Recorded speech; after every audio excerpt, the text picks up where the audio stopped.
is Tristyn Kinser, and I'm a certified athletic trainer at Paxon School. I did undergrad at UNF. I graduated in 2016, and then after that, I went on to do grad school at Jacksonville University, where I got my master's in kinesiological sciences. And at the same time, I was a graduate assistant with the football team. Typical work day for me is I start my days at JOI downtown, which is in San Marco. So during the morning hours, I'll treat patients in the outpatient setting until about 2 o'clock. The school gets out here at 3, so then I change into practice clothes and I come to school. We do rehabs, we tape kids up, get them stretched, get them ready for practice. We have a number of sports here. Right now is the start of spring season, so we've got basketball, soccers are still wrapping up, lacrosses are starting. Wrestling, flag football, goes on and on. So we've got lots of kiddos always running in and out. And then depending on what events we got going on in the evening, whether it's a baseball game or a basketball game, I might be here, until 6, or I might be here until 9. You just never know. Some of the most common injuries that I see, especially at the high school age, would be patellar tendonitis, or what people typically say jumper's knee or runner's knee.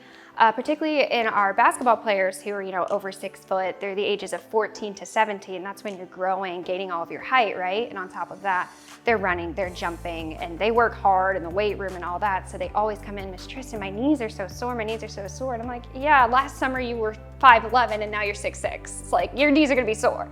So that's probably the most common, just those growth spurt type of injuries that we see a lot. So just a lot of stretching, a lot of ice, stuff like that. My favorite memory with my students, it would probably have to be, I had a freshman lacrosse player, 14 years old, unfortunately sustained a ACL injury during one of the first games of the season. She'd never been hurt before, hadn't really dealt with it young, and we got her back. She worked her tail off. We brought her over to JOI. She got surgery with Dr. Kaplan, and she rehabbed with me throughout the whole summer, came in here every day after school. First game back, she tears her other ACL. So now she's 15, and she's had 2 ACL surgeries in 2 years, and I have never seen so much resilience in my life. I mean, every single day she came, she skipped going to get her license to come to physical therapy. Like, hardworking kid, and she's back out on the field now, and she scored her first goal, and she came over and she picked me up and gave me a big hug, and she's out there with her 2 ACL braces, and I loved it. It was amazing. The most rewarding thing about being an athletic trainer, the kids.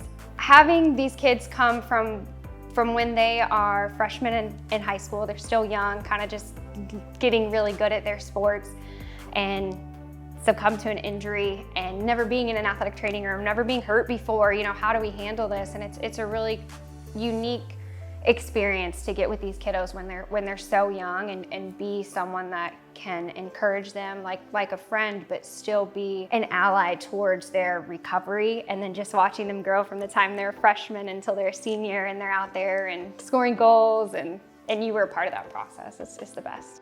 The partnership with JOI and Paxon is really unique, and it's something I'm really passionate about. It makes it a lot easier for the kids to, if they do have an injury, I can just call over, because I have a relationship with all the docs over there, call over, say, hey, I got a basketball player, his knee's bothering him, gets them right in, whether they need physical therapy or a prescription or something else. It just kind of cuts out the middleman and makes it really easy to get all of our kids seen, especially locally here in town.